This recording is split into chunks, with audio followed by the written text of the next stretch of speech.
জগন্নাথ দর্শন করলেন মহাপ্রভু, কিন্তু রথযাত্রার জন্য অপেক্ষা করলেন না। কেন? মহাপ্রভু সন্ন্যাস নিয়েছেন কোন মাসে? বলে বাবা ওইসব আমাদের মনে থাকে না, কীর্তনে আসি, শুনে বাড়িতে চলে যাই, আবার ভুলেও যাই। আচ্ছা, মহাপ্রভু জন্ম নিয়েছেন কোন মাসে? সেইটা তো মনে থাকা উচিত। ফাল্গুনী পূর্ণিমায় মহাপ্রভুর জন্ম, এই পর্যন্ত সবার জানা যে দোল পূর্ণিমায় চৈতন্যদেব জন্মগ্রহণ করেছেন। কিন্তু সন্ন্যাস নিয়েছেন কোন মাসে সেটা তো জানা নেই। তাহলে জেনে নেন, 24 বৎসরের যেই শেষ মাঘ মাস, তাহার শুক্ল পক্ষে প্রভু করিলেন সন্ন্যাস। হ্যাঁ, 24 বৎসরের যেই শেষ মাঘ মাস, তাহার শুক্ল পক্ষে প্রভু করিলেন সন্ন্যাস। এইটুকু শুধু মুখস্থ রাখবেন যে মহাপ্রভুর যখন 24 বছর বয়স হয়েছে, সেই বয়সের মাঘ মাসে শুক্ল পক্ষে তিনি সন্ন্যাস গ্রহণ করেছেন। তাহলে মাঘ মাসে সন্ন্যাস নিয়েছেন মানেই ফাল্গুন মাসের মধ্যে তিনি পুরীতে আছেন। চৈত্র, বৈশাখ, জ্যৈষ্ঠ, আষাঢ়, আষাঢ় মাসে রথযাত্রা হবে। কয়েকটা মাত্র মাস তো, কিন্তু কয়েকটা মাত্র মাস পরেই রথযাত্রা। অথচ মহাপ্রভু রথযাত্রা অবধি অপেক্ষা করলেন না পুরীতে। কি করলেন? দক্ষিণ ভারতে গেলেন, আগে রামানন্দ রায়ের সঙ্গে দেখা করব, তারপর রথযাত্রা। ভক্তকে দেখার জন্য ভগবানের এমন ব্যাকুলতা আর অন্য কোনো অবতারে দেখা যায় না। ভক্তকে দেখার জন্য, ভক্তকে ভালোবাসার জন্য তার এমন ব্যাকুলতা অন্য কোনো অবতারে দেখা যায় না। তাই মহাপ্রভু রামানন্দের সঙ্গে দেখা করবেন বলে আগে চললেন দক্ষিণ ভারত। 2 বছর ধরে দক্ষিণ ভারত দর্শন করলেন, তারপরে মহাপ্রভু এসে রথযাত্রা দেখেছে। আমাদের মতো হুজুকে ভক্ত কি করবে? আগে পুরীতে গিয়ে রথযাত্রাটা দেখবে। কিন্তু কোথায় পুরীতে ভক্ত আছে দেখা করবো, এটা আমরা কেউ ভাবি কি? করি না।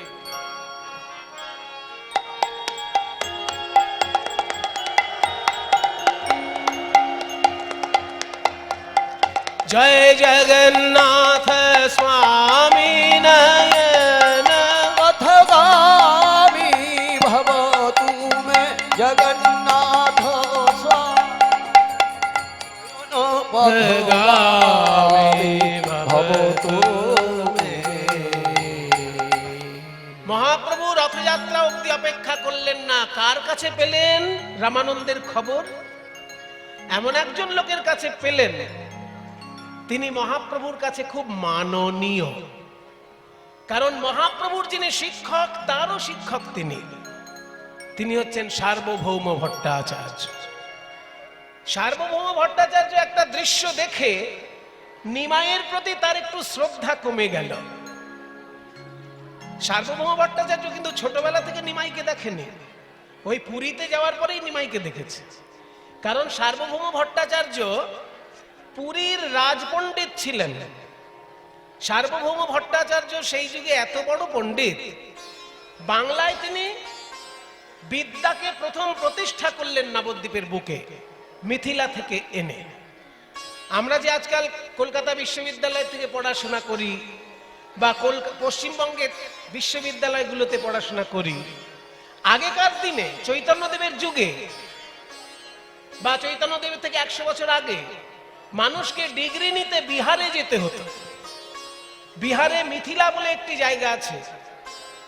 এইসব জায়গাগুলো আমাদের কাছে অপরিচিত এখন। বিহারে গঙ্গার উত্তর দিকটায় থেকে নেপালের বর্ডার পর্যন্ত যে জায়গাটা, গঙ্গা থেকে শুরু করে নেপাল, বিহারের এই অংশটা মিথিলা নামে পরিচিত। যে মিথিলা সীতা দেবীর বাপের বাড়ি, সীতা দেবীর বাপের বাড়ি মিথিলা, সেটা কোথায়? বিহারে। এখন অবশ্য সীতা দেবীর বাপের বাড়িটা নেপালে ঢুকে গেছে। ওসব ইংরেজদের বর্ডার কাটাকাটির সময় এইসব ঝামেলাগুলো ওনারা করে দিয়ে গেছে। ইংরেজরা তো খুব একটা আমাদের প্রতি সুবিচার করেননি। আমাদের একটা মহাতীর্থকে নেপালে ঢুকিয়ে দিয়ে চলে গেল।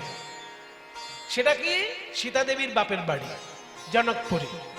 ওটা বিহারেরই অংশ, কিন্তু ঢুকিয়ে দিল নেপালে, জোর করে গায়ের জোরে বর্ডার করেছে। কি করা যায়? সেই জন্য এখন যদি কেউ আপনারা সীতা দেবীর বাপের বাড়ি যেতে চান, নেপালে যেতে হবে, বিহারের বর্ডার পার করে। তাহলে ওই মিথিলা হচ্ছে আজকের নয়, রামচন্দ্রের যুগ থেকে পণ্ডিতের দেশ মিথিলা।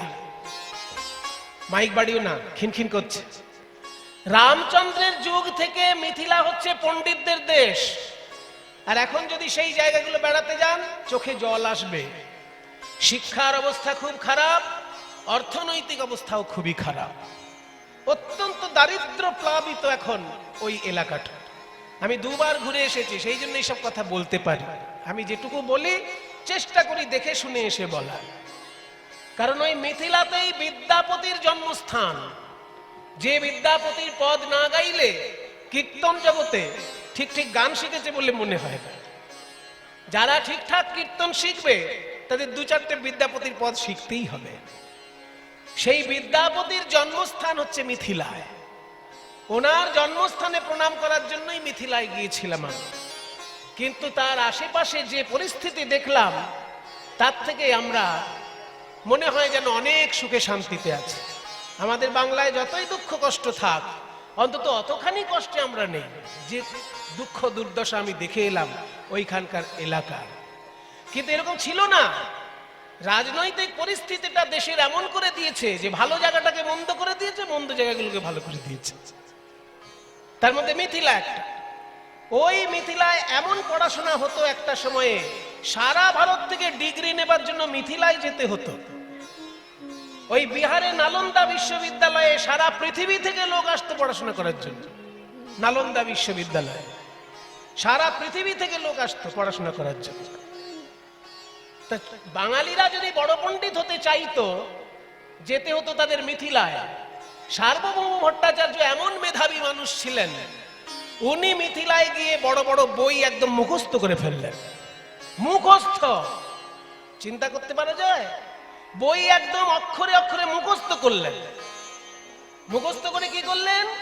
বাংলায় এসে সব বইগুলো লিখিয়ে নিলেন। যে মুখস্থ আছে তাড়াতাড়ি লিখে নাও। বাংলায় লিখে নিয়ে যে শিক্ষা ব্যবস্থা মিথিলায় ছিল, ঠিক সেই শিক্ষা ব্যবস্থা বাংলায় প্রতিষ্ঠা করলেন।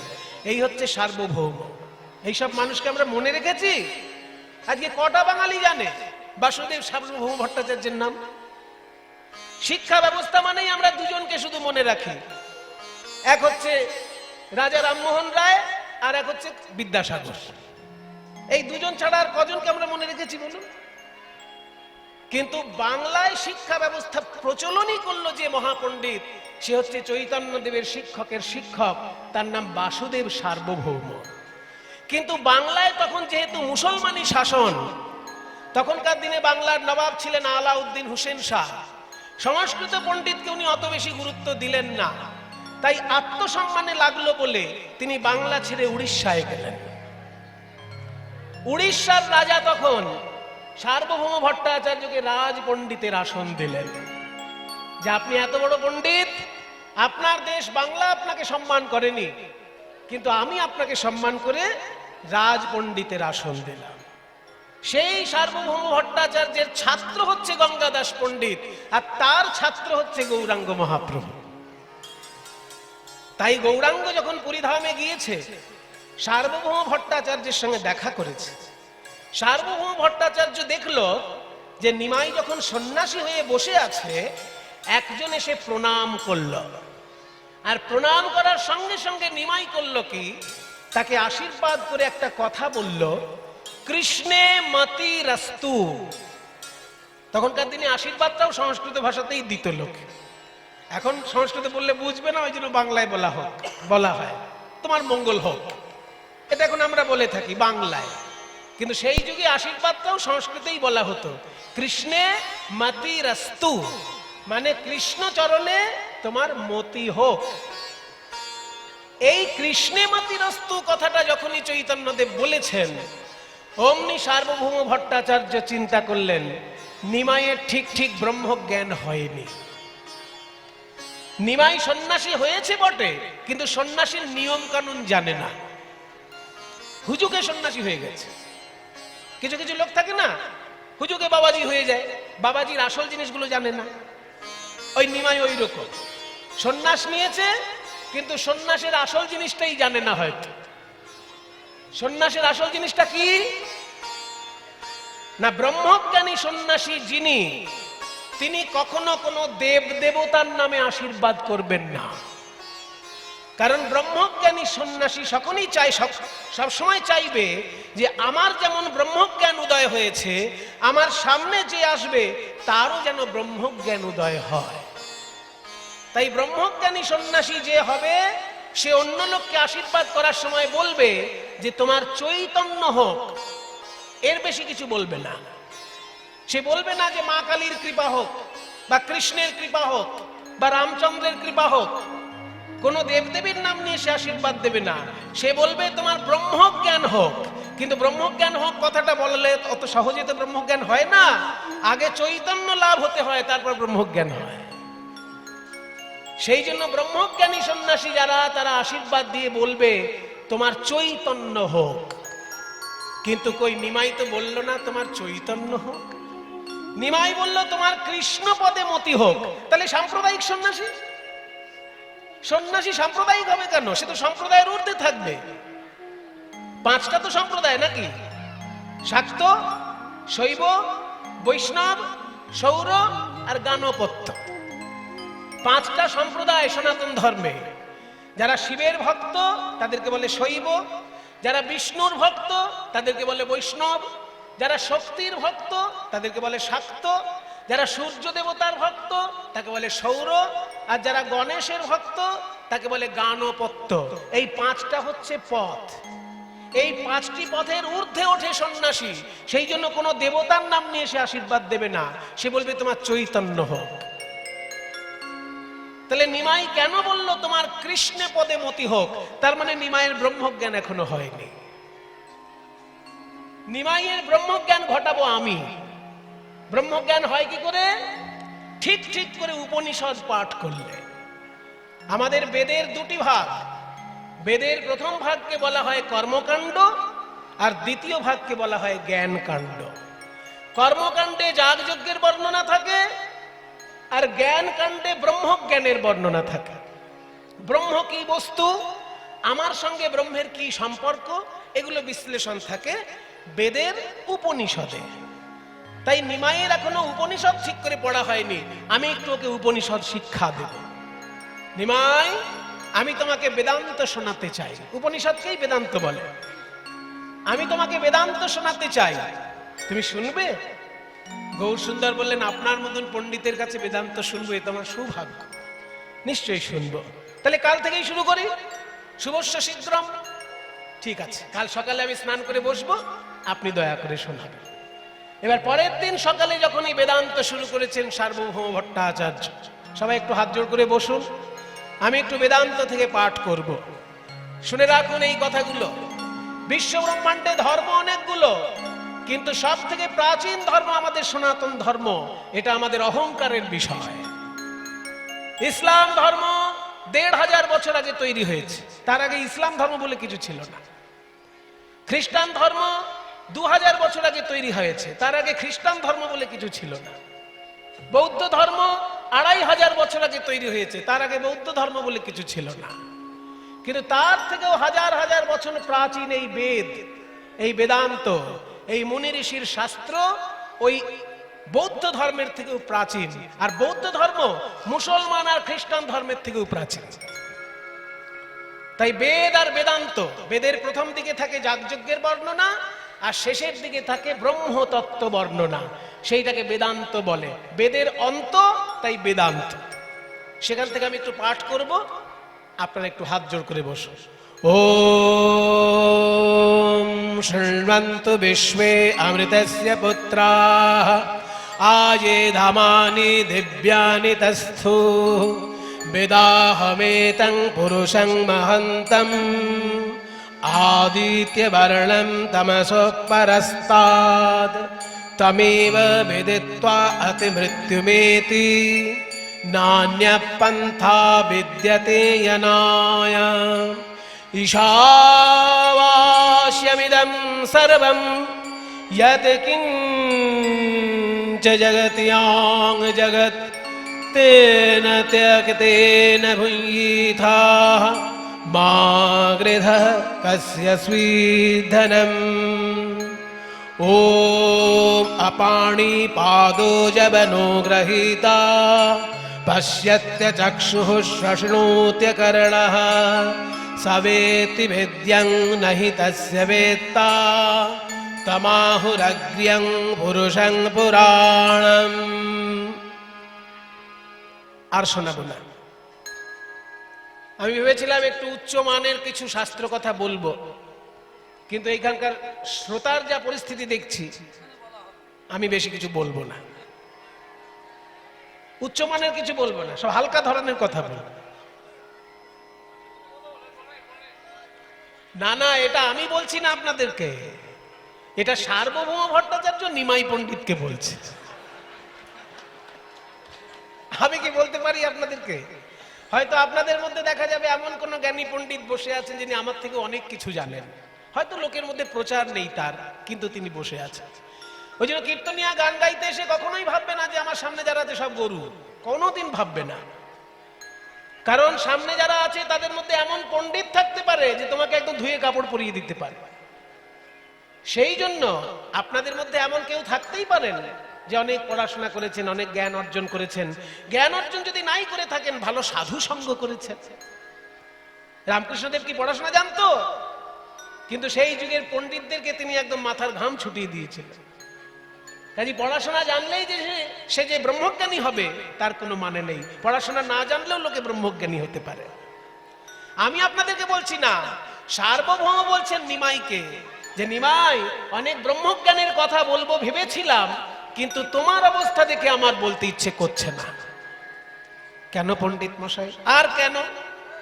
আমি তখন থেকে বেদান্ত পাঠ করছি আর তুমি চুপটি করে বসে আছো, মাথাও নড়াচ্ছ না, বুঝতে পারছো কি পারছো না কিছুই বলছো না, শুধু শুনে যাচ্ছ। পণ্ডিত মশাই, আপনি তো আমাকে শুনতে বলেছেন, কিছু বলতে বলেছেন? শুনতে বলেছেন তাই শুনছি। যদি বলতে বলেন তো আমার অনেক কিছু বলার আছে। হ্যাঁ, তো বলতে বলছি, বলো তুমি এতক্ষণ যা শুনলে কি বুঝলে? বলে এতক্ষণ যা শুনলাম, সংস্কৃত পড়াশোনা আপনিও করেছেন আর আপনার কৃপায় আমিও একটু করেছি। তবে যা বুঝলাম, আপনি যখন মূল বেদান্ত পাঠ করছেন সেগুলো ঠিক আছে, কিন্তু যখনই ব্যাখ্যা করছেন সেখানে ভুল হয়ে যাচ্ছে। হ্যাঁ, কি বলতে চাইছো তুমি? আমি বলতে চাই, আপনি বললেন যে যিনি ব্রহ্ম তিনি জীব। ব্রহ্ম আর জীবকে আপনি এক করে দিচ্ছেন। ব্রহ্ম সচ্চিদানন্দ দিয়ে তৈরি, আর জীবের প্রাণ, জীবের আত্মা সচ্চিদানন্দ দিয়ে তৈরি। ব্রহ্ম হচ্ছে সচ্চিদানন্দের সাগর, আর জীব হচ্ছে সচ্চিদানন্দের বিন্দু। সিন্ধু আর বিন্দু আলাদা নয়, দুটোই এক। আপনি এটাই তো বলতে চাইলেন? হ্যাঁ, এটাই শঙ্করাচার্যের মত। বলছে এটা বললেন, কিন্তু এটা ঠিক নয়। সাগর আর বিন্দু কখনো এক হতে পারে না। সাগরেও নোনা জল থাকে, আর সাগর থেকে এক ঘটি জল নিয়ে আসলে সেটাও নোনা জলই হয়। কিন্তু সাগরের ক্ষমতা আর ওই এক ঘটি জলের ক্ষমতা কি এক? সাগরের মধ্যে একটা বড় তিমি মাছ অনায়াসে খেলা করতে পারে, এক ঘটি জলের মধ্যে তিমি মাছ কি করবে? আর এক ঘটি জল আপনি বালি দিয়ে ভর্তি করে দিলে জল আর খুঁজে পাবেন না, কিন্তু সাগরকে কোনোদিন বালি দিয়ে ভর্তি করতে পারবেন? কাজে নোনা জলের সাগর আর নোনা জলের এক বিন্দু, দুটোই তত্ত্বগত এক ঠিকই, কিন্তু বহিঃপ্রকাশে তারা এক নয়। ওই জন্য আপনাকে স্বীকার করতে হবে যে জীব এবং ব্রহ্ম দুটো এক বটে, আবার এক নয়। আপনি শুধু দুটোকে এক করে বলে ছেড়ে দিলে হবে না, দুটো এক, কারণ দুটোই সচ্চিদানন্দ। কিন্তু দুটোর মধ্যে ভেদও আছে। ঈশ্বর হচ্ছে মায়ার অধীশ্বর, আর জীব হচ্ছে মায়ার দাস। একজন মায়ার মালিক আর একজন মায়ার দাস, এই দুজন কি কখনো এক হয়? মায়াধীশ মায়া বশ, ঈশ্বরে জীবে ভেদ। হেন জীব ঈশ্বর সহ, কহত অভেদ। যখনই এই কথা বলেছেন অমনি সার্বভৌম চমকে উঠলেন। আমার মুখের উপর আজ অব্দি এত বড় কথা কেউ তো বলতে পারেনি। আমি সারা জীবন মুখস্থ বিদ্যা পড়িয়ে এসেছি ছাত্রদেরকে। নিমাইয়ের মতন কেউ তো বলেনি যে আপনি যা বলছেন সেটাই শেষ কথা নয়, তারপরে আরো কথা আছে। নিমাই তুমি কে? আজকে আমি তোমাকে নতুন রূপে দেখছি। তুমি কি তাহলে সত্যিই সেই গোলকের হরি? আমাকে কি কৃপা করতে এসেছো? সেই সময় সার্বভৌম ভট্টাচার্যকে গৌরহরি দেখিয়েছিলেন ষড়ভুজ রূপ। ঊর্ধ্ব হস্তে ধনুর্বাণ, মধ্য হস্তে বাঁশি।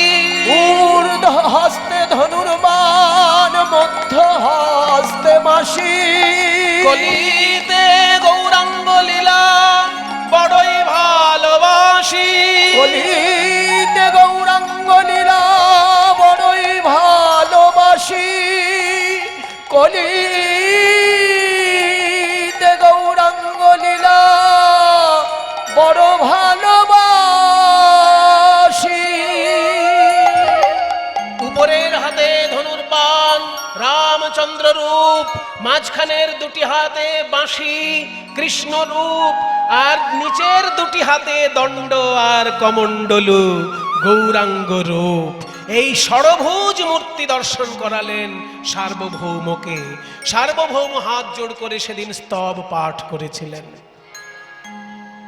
আমরা কীর্তনে প্রথমের দিকে একটা বন্দনা করি না, ওটা সার্বভৌম ভট্টাচার্যের লেখা। উজ্জ্বল বরণ গৌরবর দেহম, বিলসিত নিরবধি ভাব বিদেহম। উজ্জ্বল বরণ গৌরবর দেহম, বিলসিত নিরবধি ভাব বিদেহম।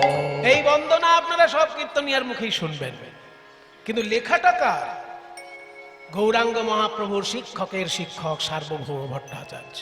যখন তিনি বুঝতে পারলেন যে নিমাই সাধারণ কোনো পণ্ডিত নয়, সাক্ষাৎ রাধা কৃষ্ণ মিলিত তনুরূপে গৌরাঙ্গ হয়ে এসেছে আমাদের শিক্ষা দেবার জন্য, তখন লিখলেন এই বন্দনা। 108টা শ্লোকে স্তব করেছিলেন, তারপর 8টা শ্লোকে শচীনন্দনাষ্টকম লিখেছিলেন। এটাকে বলা হয় শচীনন্দনাষ্টকম, তং শচীতনয়াষ্টকম। ওই যে সবার শেষে বলছেন না, তং প্রণমামি চ শ্রী শচীতনয়ম। তং মানে তাকে, প্রণমামি মানে প্রণাম করছি, শ্রী শচীতনয়ম, শ্রী শচীতনয় গৌরাঙ্গকে প্রণাম করছি। ত্রিভুবন পাবন কৃপালেশম, যার কৃপার লেশ মাত্র ত্রিভুবনকে পবিত্র করে দিতে পারে। ত্রিভুবন পাবন কৃপালেশম, ত্রিভুবন পাবন কৃপয়ালেশম। তং প্রণমামি চ শ্রী শচীতনয়ম। উজ্জ্বল বরণ গৌরবর দেহম, বিলসিত নিরবধি ভাব বিদেহম। নিমাই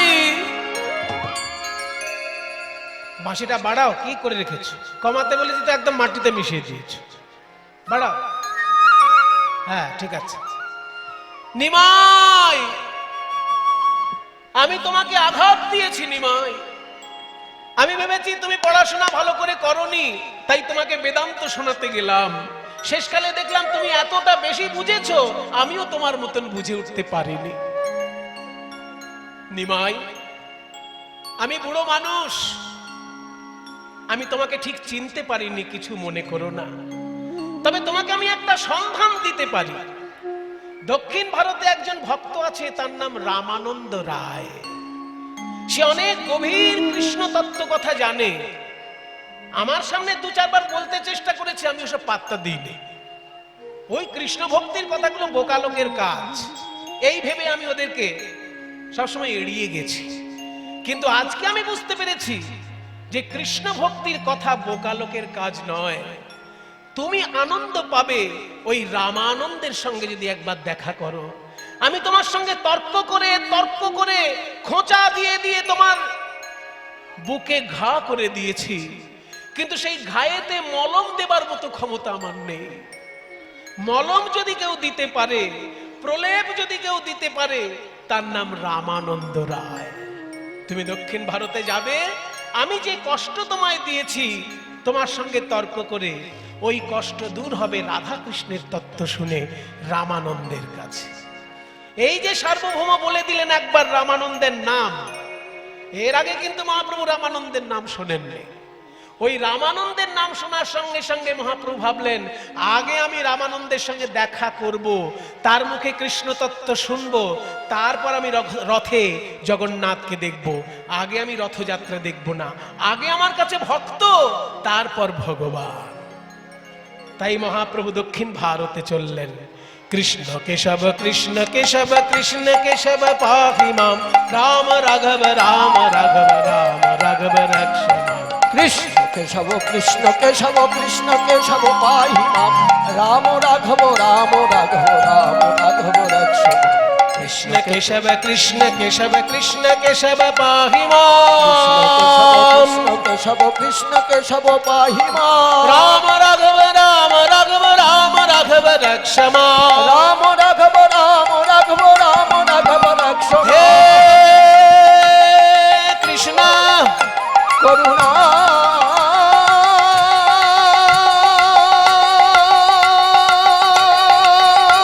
সিন্ধু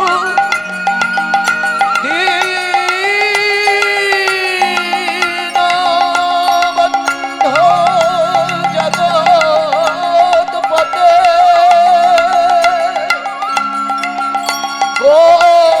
গোপেশ গোপিকাকান্ত রাধাকান্ত নমঃ। হে রাম রাঘব রক্ষ মাম, রাম রাঘব রক্ষ মাম, কৃষ্ণ রাম কেশব রাঘব পাহি রক্ষ মাম, মাম। রাম রাঘব রক্ষ মাম। কৃষ্ণ কেশব পাহি মাম, রাম রাঘব রক্ষ মাম। কৃষ্ণ কেশব পাহি মাম, রাম রাঘব রক্ষ মাম। রাম রাঘব রাম রাঘব রাম রাঘব রক্ষ মাম। রাম রাঘব রাম রাঘব রাম রাঘব রক্ষ মাম। দক্ষিণ ভারতে এগিয়ে চললেন মহাপ্রভু। পুরীধাম ত্যাগ করে দক্ষিণের দিকে গেলেন। প্রথম যে তীর্থটা পড়ে তার নাম শ্রী কুর্মম। কুর্ম অবতারের ওইখানে বিশেষ উপাসনা হয়। সেই শ্রীকুর্মম বলে একটি জায়গা আছে দক্ষিণ ভারতে, মানে উড়িষ্যাটা পার করেই অন্ধ্রপ্রদেশ যে পড়লো একদম শুরুতেই আর কি। তীর্থটার নাম শ্রীকুর্মম। সেইখানে একজন ভক্ত এসেছিলেন মহাপ্রভুর সঙ্গে দেখা করতে। ভক্তের নাম বাসুদেব বিপ্র। তার সারা গায়ে কুষ্ঠ হয়েছিল।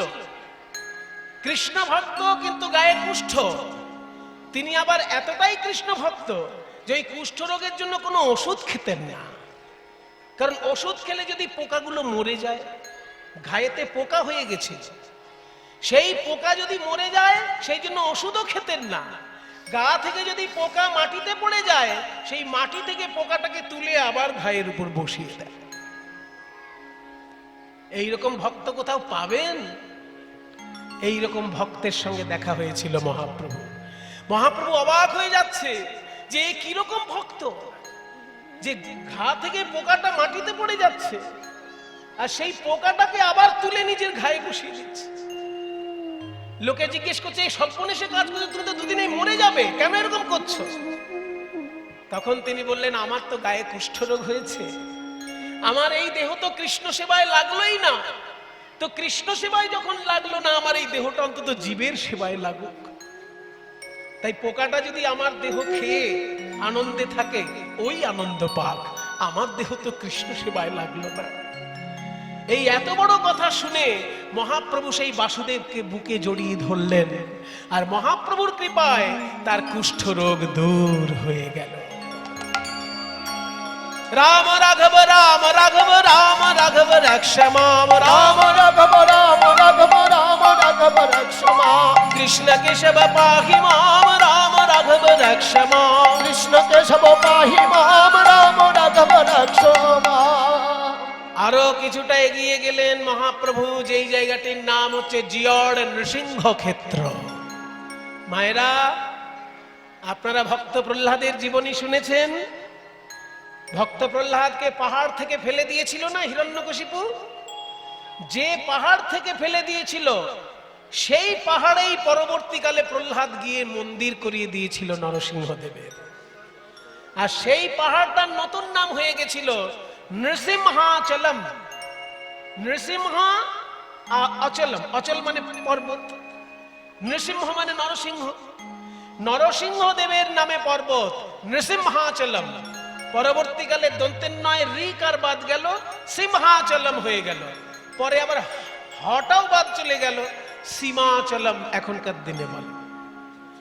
এখনকার দিনে জায়গাটার নাম সীমাচলম, আসলে নৃসিংহাচলম। ওই পাহাড় থেকে প্রহ্লাদকে ফেলে দিয়েছিল তার বাবা, কিন্তু প্রহ্লাদ বেঁচে গেছিল।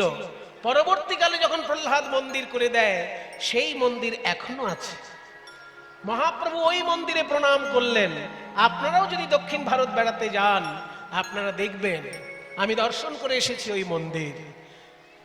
যে যে বড় স্টেশনটা নামতে হয়, সেই বড় স্টেশনটার নাম হচ্ছে বিশাখাপত্তনম।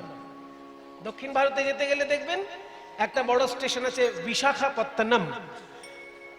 ইংরেজরা অত কঠিন নাম উচ্চারণ করতে পারত না বলে তারা নাম দিয়েছিল ভাইজ্যাগ।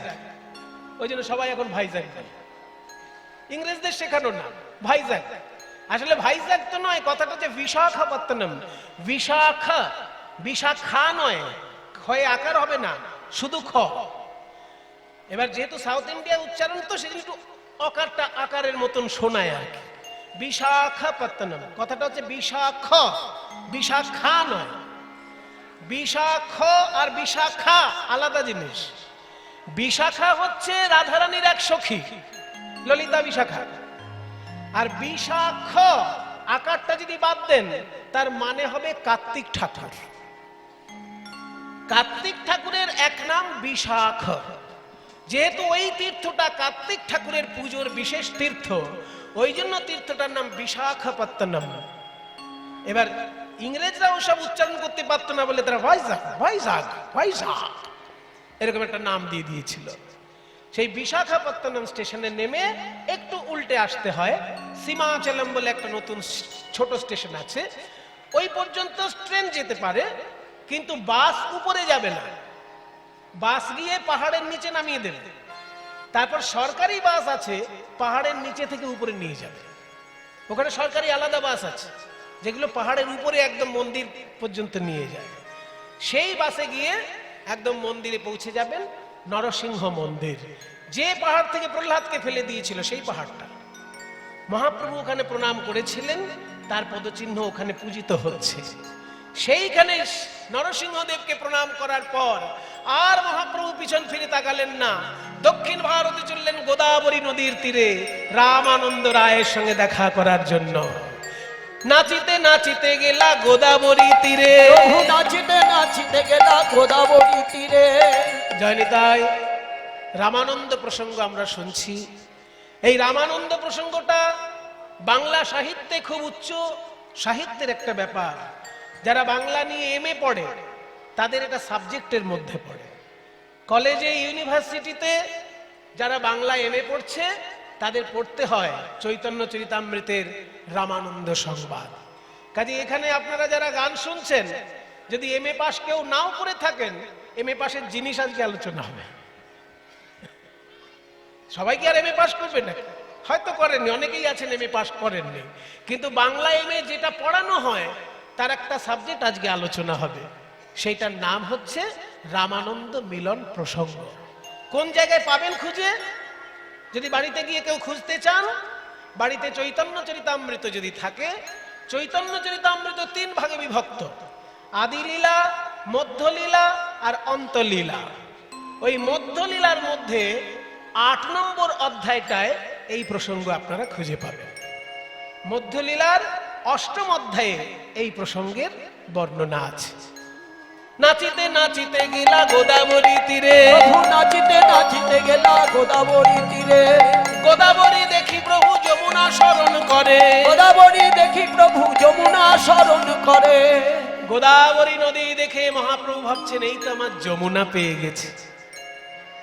এখনো তো মহাপ্রভু বৃন্দাবনে যাননি, মহাপ্রভু বৃন্দাবনে পরে যাবেন, আগে দক্ষিণ ভারত ঘুরতে এসেছেন। তাই গোদাবরীর মাধুর্য দেখেই মহাপ্রভু ভাবছেন, এই আমার যমুনা। জয়নিতাই এইখানকার ভক্তগণ, কীর্তন কমিটির ভক্তগণ,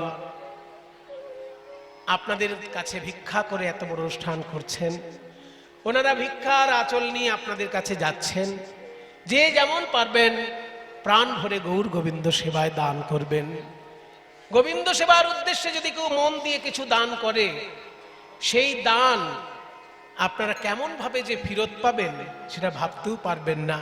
গোবিন্দ চরণে দান করলে কোনোদিন তাকে পিছন ফিরে তাকাতে হয় না। গোবিন্দ নিজে বলছেন গীতায় যে তেষাম নিত্যাভিযুক্তানাম যোগক্ষেমং বহাম্যহম। তারা যা পাবে তা তো আমি দেবই, যেটা তাদের পাবার কথা নয় সেটাও আমি তাদেরকে দেব, যারা এক মনে আমাকে ভালোবেসে আমাকে ডাকবে। এটা ভগবানের নিজের কথা। ওনারা যাচ্ছেন ভিক্ষার আঁচল নিয়ে, যে যেমন পারবেন দান করবেন। গোদাবরী নদী দেখে মহাপ্রভু ভাবছেন এই তো আমার যমুনা। ওরে নীল যমুনার জল বল রে মোরে বল, কোথায় ঘন শ্যাম আমার কৃষ্ণ ঘন শ্যাম। ওরে নীল যমুনার জল বল রে মোরে বল, কোথায় ঘন শ্যাম আমার কৃষ্ণ ঘন মায়ের একটু উলুধ্বনি দাও। ওরে নীল যমুনার জল।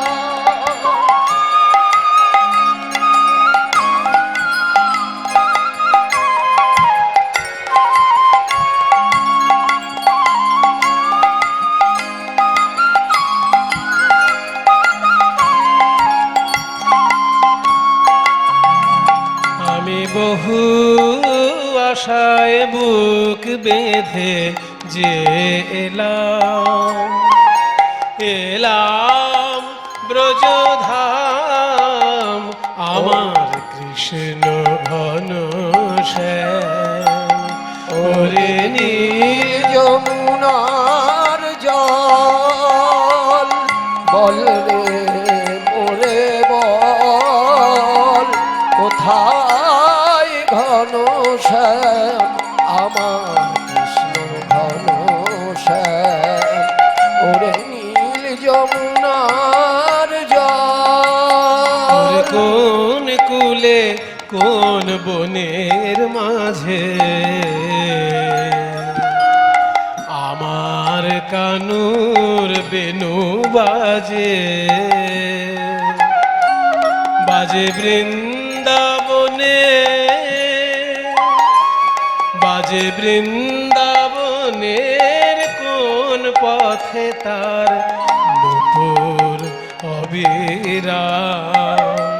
ওরে নীল যমুনার জল বল রে মোরে বল, কোথায় ঘন শ্যাম আমার কৃষ্ণ ঘন শ্যাম। ওরে নীল যমুনার জল। যমুনা যেন বলছে গৌর হরি, মানুষ কথা বলতে পারে, আমি তো নদী, আমি কি কথা বলতে পারি? তোমার কৃষ্ণ কোথায় তুমি মানুষকে জিজ্ঞেস করো। গৌর সুন্দর বলছেন ওরে যমুনা, গঙ্গা সিন্ধু নর্মদা কাবেরী যমুনা ওই বহিয়া চলেছে আগের মতো, কই রে আগের মানুষ কই। দাপর যুগের যমুনা কলিযুগেও বইছে, কিন্তু দাপর যুগের মানুষ কোথায় পাবো? সেই জন্যই তোকে জিজ্ঞেস করছি, বল। আমি জিজ্ঞেস করিনি তা নয়, আমি যখন কাউকে জিজ্ঞেস করেছি আমার কৃষ্ণ কোথায় বলতে পারো, সে আমার মুখের দিকে তাকে হয় আমাকে পাগল ভেবেছে, নয় আমাকে মহাপুরুষ ভেবেছে, কিন্তু কেউ উত্তর দিতে পারেনি। যখন সুধাই ব্রজের দ্বারে ধারে কৃষ্ণ কোথায় বল, কেন কেউ কহে না কথা রে সবার চোখে জল সুধাই ব্রজের পথে ধরে কৃষ্ণ কোথায় বল, কেন কেউ কহে না কথা, হেরি সবার চোখে জল। রে মামা গারে রে পামা পারে পামা গারে রে নিদানি পদ মপ মপদ মম গারে রে নিদানি পদ মপদ রে নিদানি পদ মপদ মম গারে রে রে মামা পাপা নি নি সা সা নি সা পানি সা রে মাগারে নি সা রে মাগারে রে গা মা পা মাগারে মাগারে গারে সা রে সনি সনি দ নি দ প দ প মা প ম গ ম গ রে সা সা সা রে রে রে মা মা মা পা পা পা নি নি নি সা নি সা সা সা সা রে রে মা মা পা পা নি নি সা নি সা সা সা রে রে মা মা পা পা নি নি সা নি সা। ওরে বল রে আমার শ্যামল কোথায়, কোন মথুরা কোন দ্বারকা, যমুনা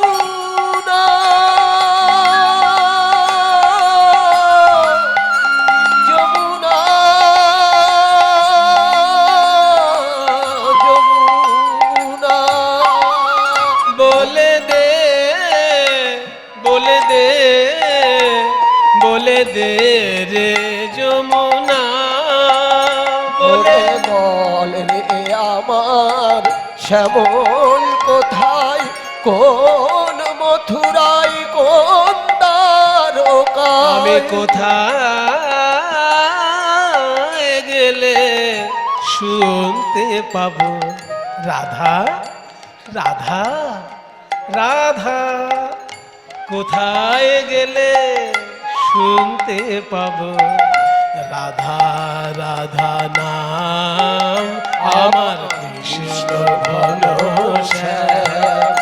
ওরে নীল যমুনার জল, ওরে নীল জল যমুনা দেখিয়া প্রভু নীল জল, গোদাবরী দেখি হইল যমুনা শরণ, গোদাবরী দেখি প্রভু যমুনা স্বরূপ, আর তার তীরে মহাপ্রভু করেন নর্তন, করেন তর্পণ। গোদাবরী নদীকে দক্ষিণ ভারতের লোকেরা গঙ্গার মতনই পবিত্র নদী মনে করেন। দক্ষিণ ভারত থেকে গঙ্গা পর্যন্ত আসা খুব কঠিন, তাই দক্ষিণ ভারতের লোকেরা গঙ্গাতেই তর্পণ করেন, গোদাবরীতে তর্পণ করেন, গঙ্গায় তর্পণ করছি মনে করে, কারণ গোদাবরী নদীর তাদের কাছে গঙ্গার মতন পবিত্র।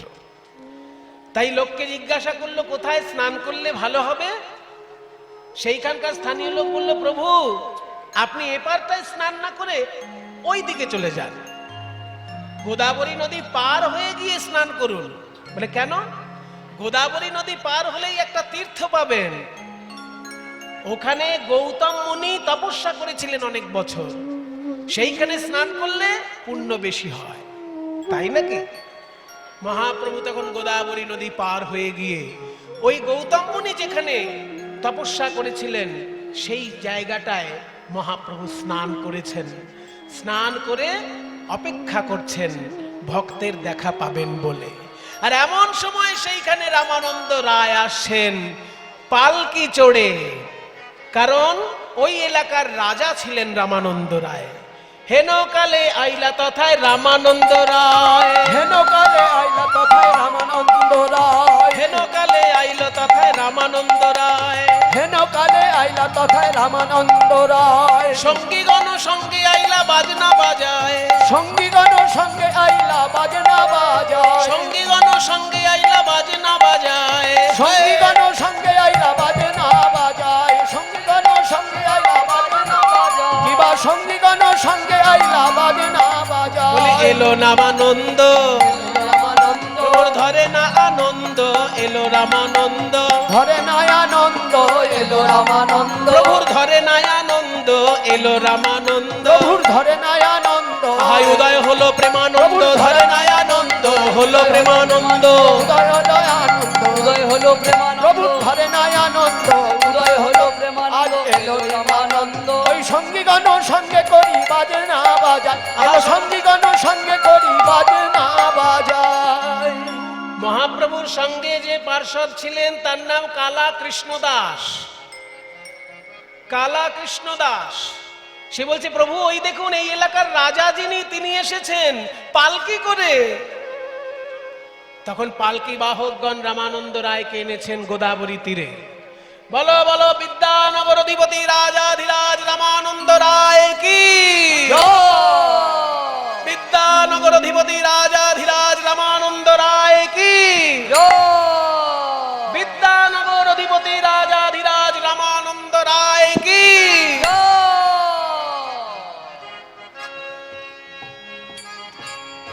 পালকির দরজা খোলা হচ্ছে, সবাই সাবধান। উপস্থিত সকল গৌর গোবিন্দ অনুরাগী ভক্তবৃন্দ, সবার শ্রীচরণে আমার কোটি কোটি দণ্ডবত প্রণাম।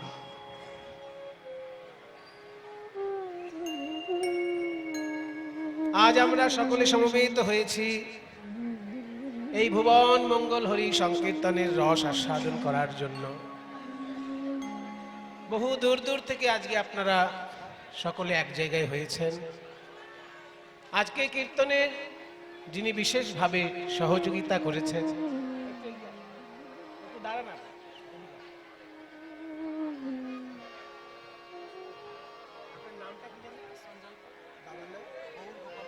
গৌর গোপাল পাল মহাশয়ের সুপুত্র সঞ্জয় পাল মহাশয়। উনি পেশায় চিকিৎসক। যেমন মানুষের রোগের চিকিৎসা উনি করে থাকেন, ঠিক তেমনি ভাবে এই ভবরোগ যাতে আমাদের দূর হয়, ভবরোগ মানে মায়া রোগ আমাদের যাতে দূর হয়, সেই হরি সংকীর্তনের আজকের এই কীর্তন কমিটিকে উনি পূর্ণ সহযোগিতা করেছেন। ওনার পরিবারের কল্যাণে এবং গ্রামবাসী সবাই মিলে যে সহযোগিতা করে এত বড় একটা অনুষ্ঠান করছেন, এই গ্রামের কল্যাণে এবং বিশ্ববাসী সকলেই যাতে সুখে শান্তিতে থাকে সেই প্রার্থনায় সবাই মিলে একবার দুটি বাহু তুলে হরিধ্বনি দেবেন। নিতাই গৌর প্রেমানন্দে হরি বল, নিতাই গৌর হরি বল, নিতাই গৌর হরি বল।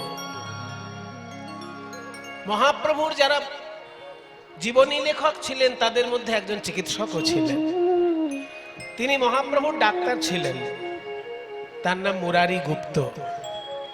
মুরারি গুপ্ত চৈতন্যদেবের চিকিৎসক। সেই জন্য ছোটবেলা থেকেই চৈতন্যদেবকে, একটু সাউন্ড লাগবে, সাউন্ড লাগবে পিছন দিকটায় বলছে, দেখো একটু বাড়িয়ে দাও, পিছন দিকটায় শুনতে পাচ্ছেন না, একটু সাউন্ডটা বাড়িয়ে দাও, এমনি উপরের সাউন্ডটা, বাইরেরটা বাড়িয়ে দাও। বাইরেটা হ্যাঁ হ্যাঁ, এবার শুনতে পাচ্ছেন দেখুন, আচ্ছা এবার ঠিক আছে? এখন হচ্ছে না? তুমি এক কাজ করো, এই বক্সটা একটু এগিয়ে দাও ওনাদের দিকে, এই বক্সটা শুনতে পাবে? তার নেই, তার নেই, এটা তার যাবে না ওদিকে, আমাদের অসুবিধা নেই, যদি একটু এগিয়ে দাও শুনতে পাই, কাছাকাছি লোকগুলো শুনতে পাচ্ছে না। আরেকটু মাইকটা বাড়িয়ে দাও, বাইরের মাইকটা বাড়িয়ে দাও দরকার হলে, বাইরেরটা। তজ্ঞাত্মরত্নালয়তাং প্রয়াতি, তজ্ঞাত্মরত্নালয়তাং প্রয়াতি। এবার ঠিক আছে, এবার ঠিক আছে বলছি, এবার ঠিক আছে। তাহলে যে মহাপ্রভুর চিকিৎসক ছিলেন মুরারি গুপ্ত, তিনি যখন ছোটবেলা থেকে নিমাইয়ের কর্মকাণ্ড দেখতে লাগলেন, একটা সময় এসে তাকেও একটা বিষয় খুব চিন্তায় ফেললো। যে নিমাই এত অল্প বয়সে এত বড় বড় কথা কি করে বলছে, এই দিব্য জ্ঞানে কোত্থেকে পাচ্ছে। কিছু দিব্য জ্ঞানের কথা মহাপ্রভু বলেছিলেন মুরারিগুপ্তকে ছোট বয়সে। তাই শুনে মুরারিগুপ্ত অবাক হয়ে গেছিলেন যে আমি এর চিকিৎসক, ওর বাবা আমার বন্ধু, মানে জগন্নাথ মিশ্র ছিল মুরারিগুপ্তের বন্ধু স্থানীয়, যদিও জগন্নাথ মিশ্র থেকে বয়সে অনেক ছোট ছিলেন মুরারিগুপ্ত, কিন্তু তবু জগন্নাথ মিশ্রের বন্ধু ছিলেন। তো বলছে জগন্নাথ মিশ্র আমার বন্ধু হয় আর তার ছেলে আমাকে এমন শিক্ষা দিল যে শিক্ষা আমি বইপত্র পড়াশোনা করে পাইনি। তাহলে কি দিব্য জ্ঞানের ভান্ডার নিয়ে নিমাই জন্মেছে আমাকে ভালো করে দেখতে হবে, ওর জীবনটা ভালো করে খেয়াল করতে হবে। তখন থেকে গৌরাঙ্গের জীবনী উনি ডায়েরির মতো লিখে রাখতে লাগলেন। তা এখনকার দিনে যেমন আমাদের শিক্ষা ব্যবস্থার প্রধান ভাষা হয়ে দাঁড়িয়েছে ইংরাজি, আপনি বাংলাতে পড়াশোনা করুন, কিন্তু জাতীয় স্তরে বা আন্তর্জাতিক স্তরে যদি আপনাকে কিছু বলতে হয় তখন ইংরেজির মাধ্যমেই আপনাকে বলতে হবে। তা আমাদের কাছে যেমন এখন প্রধান ভাষাটা হয়ে দাঁড়িয়েছে ইংরাজি, মহাপ্রভুর যুগে আমাদের প্রধান ভাষাটা ছিল সংস্কৃত। সেই জন্য কথা বলতে গেলে কি কি করছে কেন, দরকার হলে ইয়ে বন্ধ করে দাও, এই যে এইগুলো, হ্যাঁ আসলে বক্সগুলো বন্ধ করে দাও, তা নাহলে কি কি করতে থাকবে সারাক্ষণ। আচ্ছা, তাহলে যেটা বলছিলাম যে গৌরাঙ্গ মহাপ্রভুর ওই অল্প বয়সে দিব্য জ্ঞান দেবার এবং যে কথাগুলো বলেছে মুরারিগুপ্তকে, সেগুলো মুরারিগুপ্ত ফেলে দিতে পারেনি। তাই তখন থেকে ছোটবেলা থেকে নিমাইকে দেখে দেখে তার জীবনের কথাগুলো লিখে রেখেছিলেন ডায়েরির মতো। সেইটার নাম হচ্ছে মুরারিগুপ্তের কর্চা। পরবর্তীকালে সেইটাকে অনুসরণ করে চৈতন্য ভাগবত এবং চৈতন্য চরিতামৃত লেখা হয়েছে। আমরা যেগুলো পড়ি চৈতন্য চরিতামৃত, চৈতন্য ভাগবত, বাংলায় যেগুলো পাওয়া যায় সেগুলো ওই সংস্কৃত বইয়ের অনুসরণে লেখা। তা সেইখানে যে জিনিসটা ছিল না, তিনি কিন্তু একটা জিনিস বর্ণনা করেননি, সেইটা কৃষ্ণদাস কবিরাজ স্বরূপ দামোদরের কর্চা অনুসরণ করে বর্ণনা করেছিলেন। যেমন মুরারিগুপ্ত একটা কর্চা লিখেছিল, তেমনি স্বরূপ দামোদরও একটা কর্চা লিখেছিল, কিন্তু স্বরূপ দামোদরের কর্চাটা এখনকার দিনে আর পাওয়া যায় না, মুরারিগুপ্তের কর্চাটা পাওয়া যায়। স্বরূপ দামোদরের কর্চায় কিছু কিছু ঘটনা লেখা ছিল যেগুলো দক্ষিণ ভারতে মহাপ্রভু যখন গেছিলেন সেই সব বর্ণনা। মুরারিগুপ্ত তো দক্ষিণ ভারতে যায়নি, মুরারিগুপ্ত নবদ্বীপের লীলাগুলোকে লিখে রেখেছিলেন, কিন্তু গৌরাঙ্গ মহাপ্রভু যখন সন্ন্যাসী হয়ে পুরীতে চলে গেলেন তখন তো মুরারিগুপ্ত সঙ্গে যায়নি। সেই জন্য পরবর্তীকালের ঘটনাগুলো স্বরূপ দামোদর লিখে রেখেছিলেন তার ডায়েরিতে। সেই স্বরূপ দামোদরের ঘটনা থেকে কিছু কিছু বিষয়ে কৃষ্ণদাস কবিরাজ চৈতন্য চরিতামৃতে লিখেছেন, সেগুলো মধ্যেই আজকে আমরা একটা বর্ণনা দেব। যে বর্ণনাটায় জানতে পারবো যে সাধ্য সাধন তত্ত্ব কাকে বলে। গৌরাঙ্গ মহাপ্রভু যখন দক্ষিণ ভারতে যাচ্ছেন সেই সময় রামানন্দ রায়ের সঙ্গে তার যে তত্ত্ব আলোচনা হয়েছিল সেই সাধ্য সাধন তত্ত্ব বিষয়ে আজকে আমরা গৌরাঙ্গ লীলার মধ্যে দিয়ে জানতে পারব। তার আগে পদকর্তা গৌরাঙ্গ মহাপ্রভু সম্পর্কে বলছেন যে প্রেম সিন্ধু গোরারায় নিতাই তরঙ্গতায়। সাগর দেখতে তোমরা পুরীতে যাও, দীঘায় যাও, বোম্বে যাও, কিন্তু প্রেমের সাগর কোথাও দেখেছো কি? দীঘাতেই বলো আর পুরীতেই বলো, যেখানেই তোমরা সাগর দেখবে সেটা নোনা জলের সাগর। ভারতবর্ষের তিন দিকে তিনটে সাগর আছে, তাই না? ভারতবর্ষের পূর্ব দিকটায় বঙ্গোপসাগর, দক্ষিণ দিকটায় ভারত মহাসাগর, আর পশ্চিম দিকটায় আরব সাগর। তাহলে তিনটে সাগর দিয়ে ঘেরা ভারত, আর ভারতবর্ষের মধ্যে প্রেমের সাগর গৌর সুন্দর জন্মগ্রহণ করেছে। তাই বলছে প্রেম সিন্ধু গোরা রায়, গৌরাঙ্গ হলেন প্রেমের সাগর, নোনা জলের সাগর নয়। আমরা পয়সা খরচা করে দীঘা যাই, পুরী যাই, নোনা জলের সাগরে গিয়ে স্নান করি, সারা গায়ে বালি মাখি, তাই না? সাগরে স্নান করে এসে আবার আপনাকে বাথরুমে স্নান করতে হবে, কারণ সাগরে স্নান করে যদি জামা কাপড় পরে নেন আর যদি ট্রেনে আসেন, সারা গায়ে এরকম চুলকাতে চুলকাতে আসতে হবে, কারণ নোনা জল, সমুদ্রের ওই নোনা জল আপনার গায়ে লেগেছে, সারা গায়ে নুন লেগেছে। এবার যদি বাথরুমে এসে আবার স্নান না করেন, ওই সাগরে স্নান করে ডাইরেক্ট যদি বাড়ি আসেন, তাহলে মাথার মধ্যে গাদাখানেক বালি নিয়ে আসতে হবে, মাথায় গাদাখানেক বালি ঢুকে যাবে আর সারা গা চুলকাবে নোনা জলের জন্য। তাহলে এত খরচা করে যে আমরা সাগরে স্নান করতে গেলাম, অথচ চুলকাতে চুলকাতে বাড়ি এলাম। কিন্তু গৌরাঙ্গ সুন্দর হচ্ছেন প্রেমের সাগর, গৌরাঙ্গ সুন্দর হচ্ছেন প্রেমের সাগর। তাকে দেখলেই আনন্দ, তার লীলা শুনলেই আনন্দ, আর তার কথা যদি আমরা মেনে চলতে পারি তাহলে তো জীবনটাই পবিত্র হয়ে যায়। তাই পদকর্তা বলছেন, প্রেম সিন্ধু গোরা রায় নিতাই তরঙ্গ তাই। নিত্যানন্দ হলেন সেই সাগরের ঢেউ। যেমন সাগরে ডুব দিতে গেলে আগে ঢেউ কাটানো শিখতে হয়, তেমনি গৌর প্রেম সাগরে যদি কেউ ডুব দিতে চাও ভাই, আগে নিত্যানন্দের চরণে শরণাপন্ন হও। নিতাই তরঙ্গ তাই, করুণা বাতাস চারিপাশে, সেই প্রেম সাগরের করুণার বাতাস চারিদিকে এমন ভাবে ছেয়ে দিয়েছে যে মানুষের দুটো জিনিস দূর হয়ে গেল, তাপ এবং তৃষ্ণা। কি সুন্দর কথা! সমুদ্রে গেলে ওই নোনা জল পান করে কারোর তৃষ্ণা মেটে না, কিন্তু গৌর প্রেম সাগর থেকে প্রেম পান করে মানুষের কামনা বাসনা রূপী তৃষ্ণা দূরে গেল। তাই বলছে, সমুদ্রের তীরে দাঁড়ালে ওই সমুদ্রের শীতল বাতাসে অঙ্গ শীতল হয় বটে, কিন্তু মনের তাপ দূরে যায় না। অঙ্গ শীতল হয়, মন কিন্তু শীতল হয় না। আপনি কোনো একটা বড় টেনশন নিয়ে যদি সমুদ্রের ধারে দাঁড়ান, ওই ঠান্ডা হাওয়ায় আপনারা কিছু করতে পারবে? টেনশন নিয়ে, টেনশন ফ্রি হয়ে সমুদ্রের ধারে দাঁড়ান, ঠান্ডা হাওয়া ভালো লাগবে।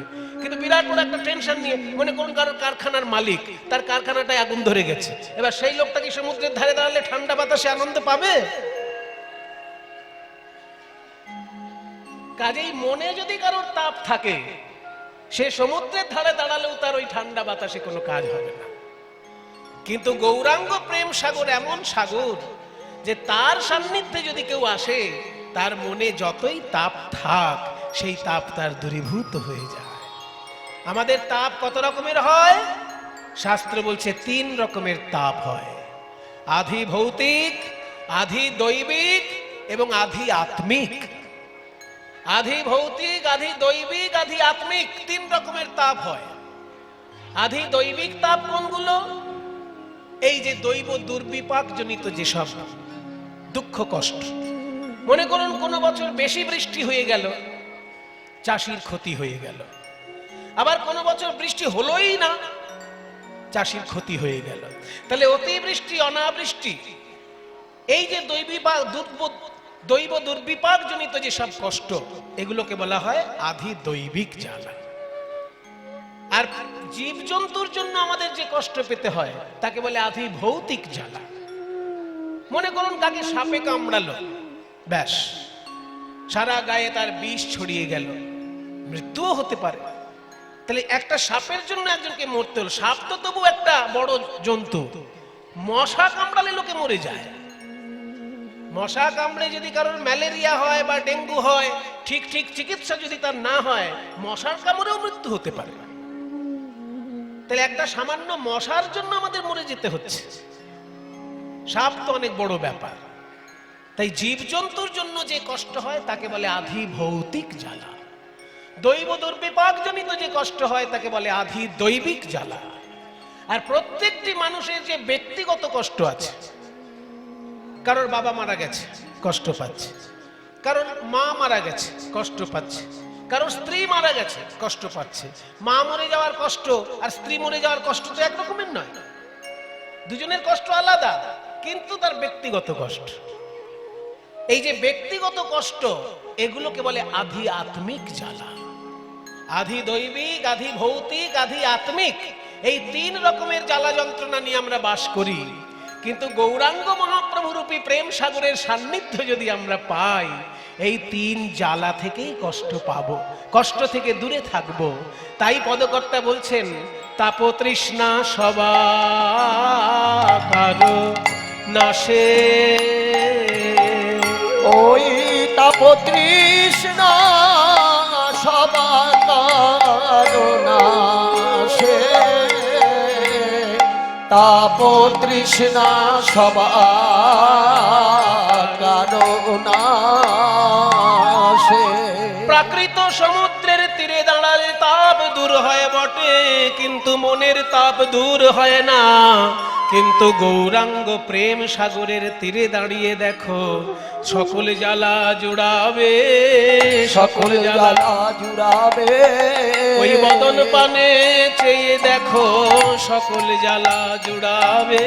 ওই বদন পানে চেয়ে দেখো, আমার প্রেমের ঠাকুর গৌর হরির বদন পানে চেয়ে দেখো, প্রেমের ঠাকুর গৌর হরি বদন পানে চেয়ে দেখো, প্রেমের ঠাকুর গৌর হরি বদন পানে চেয়ে দেখো, প্রেমের ঠাকুর গৌর হরি বদন পানে চেয়ে দেখো, প্রেমের ঠাকুর গৌর হরি বদন পানে চেয়ে দেখো, জ্বালা জুড়াবে।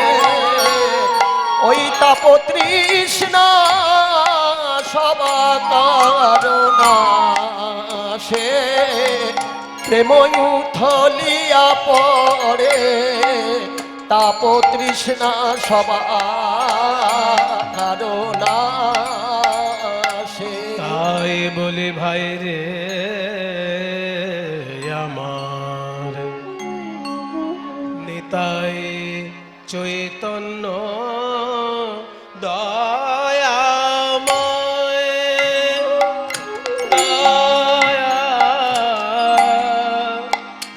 দয়াময়, দয়াময়, দয়াময়, দয়াময়,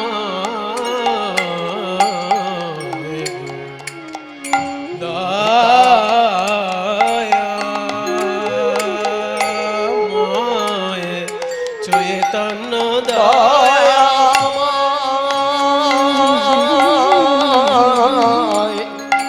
দয়াময়,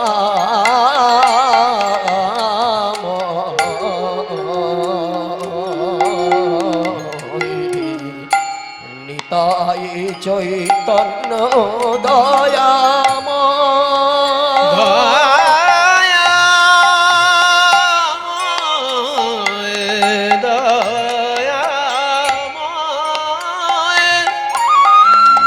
আমার নিতাই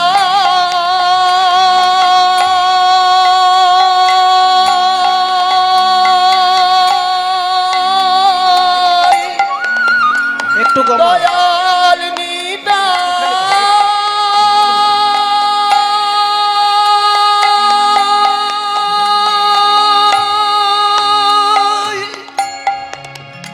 দয়াল নিতাই,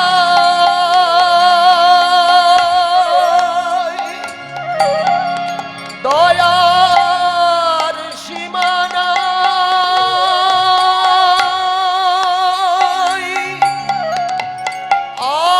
চণ্ডালে প্রেম বিলা,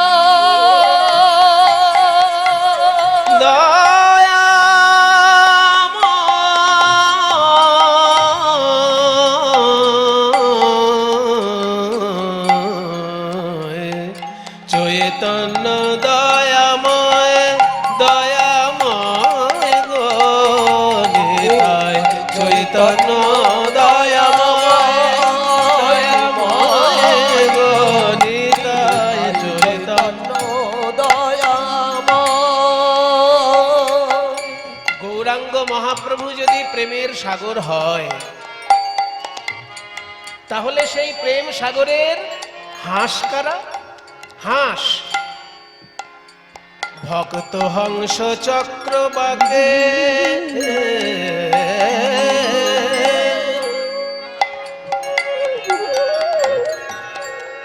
ভক্তকে বলা হয় হংস, ছোটখাটো ভক্ত না, যারা বড় মাপের ভক্ত তাদেরকে হংস বলা হয়।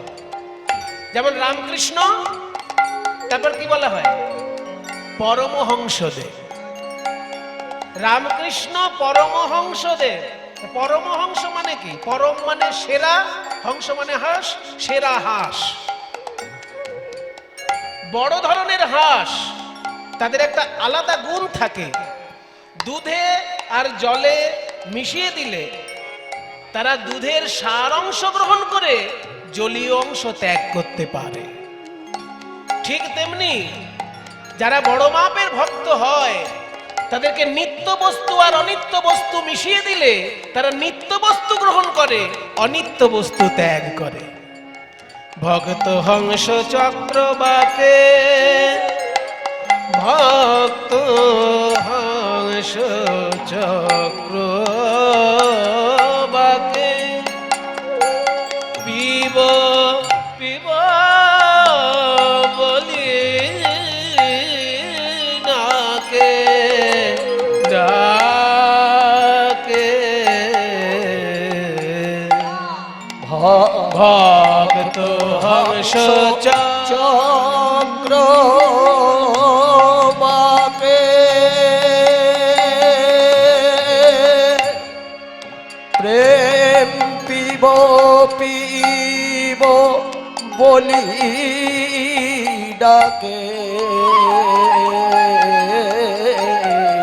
বাঁশিটার একটু কমিয়ে দাও, বাঁশিটা একটু কমিয়ে দাও।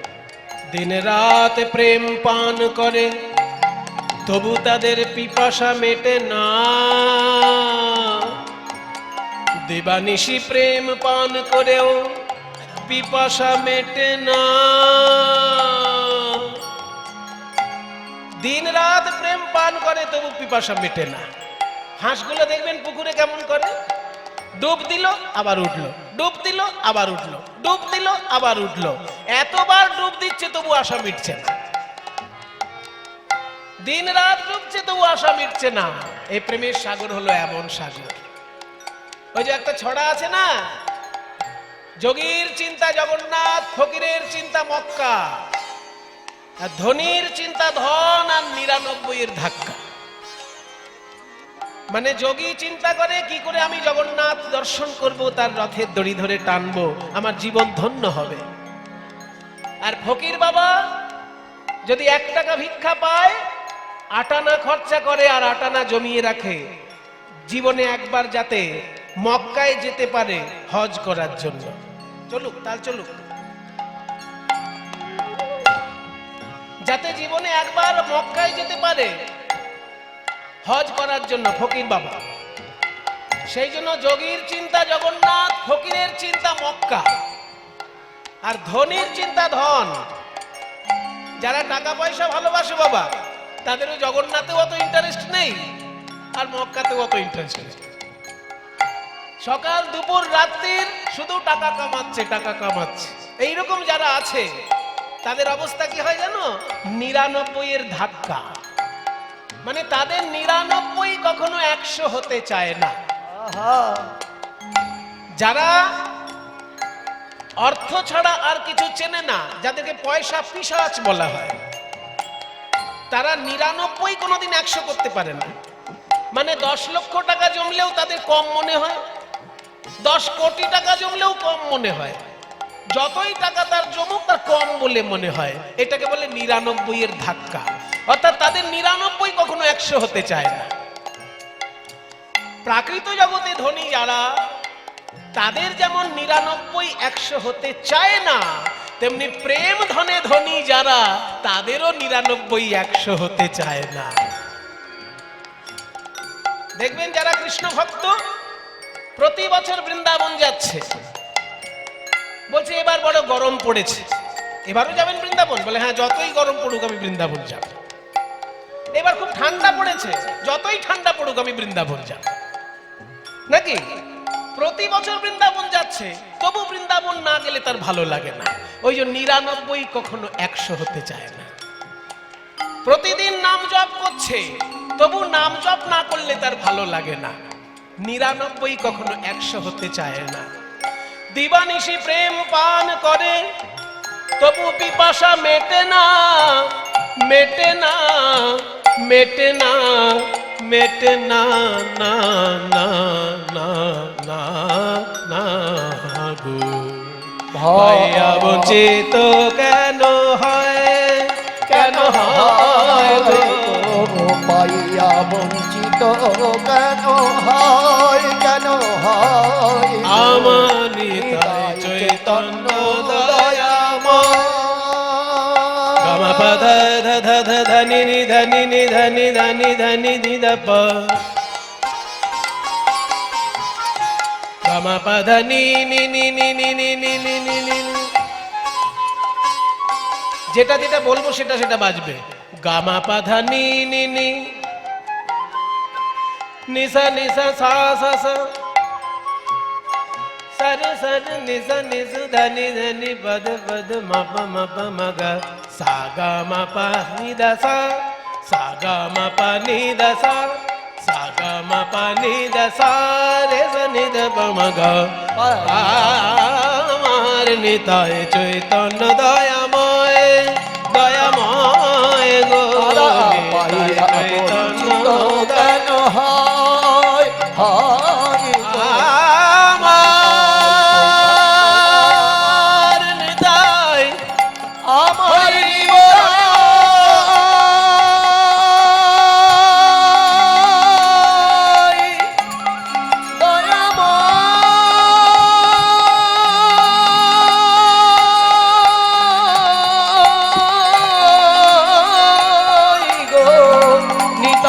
চৈতন্য দয়াময়,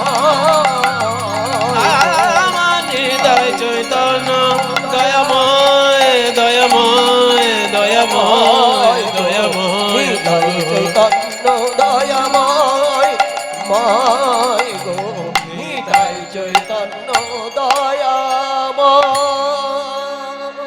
গৌরাঙ্গ মহাপ্রভু প্রেমের সাগর, নিত্যানন্দ প্রভু তার ঢেউ, আর তার করুণার বাতাসে সবার ত্রিতাপ জ্বালা জুড়িয়ে গেল। ভক্ত হংস যারা, তারা সেই প্রেম সাগরে ডুবে প্রেম পান করছে দিন রাত, তবু তাদের পিপাসা মিটছে না। কিন্তু যারা হংস তারা তো নিজেরা প্রেম পান করছে, আমাদের তাতে কি উপকার হবে? আমাদের উপকারের জন্য অন্য ধরনের মানুষ আছে, যারা সাগরে ডুব দেয় প্রাণের ঝুঁকি নিয়ে, আর মূল্যবান রত্ন তুলে নিয়ে আসে আমাদের কাছে পৌঁছে দেওয়ার জন্য। তাদেরকে বলে ডুবুরি। যারা ডুবুরি তারা সাগরে ডুব দেয়, মরেও যেতে পারে। একটা হাঙর এসে গিলে খেতে পারে, একটা তিমি মাছ এসে গিলে খেয়ে নিতে পারে, যে কোনো সময় মৃত্যু হতে পারে। তবুও কিন্তু ডুবুরি ডুব দেয় ওই সাগর থেকে মূল্যবান রত্ন তুলে আনার জন্য। সেই রকম গৌরাঙ্গ মহাপ্রভু যদি প্রেমের সাগর হয়, তার ডুবুরি কারা? পদকর্তা বলছেন, ডুবি রূপ সনাতন তুলি নানা রত্ন ধন। ডুবি রূপ সনাতন তুলি নানা রত্ন আহারে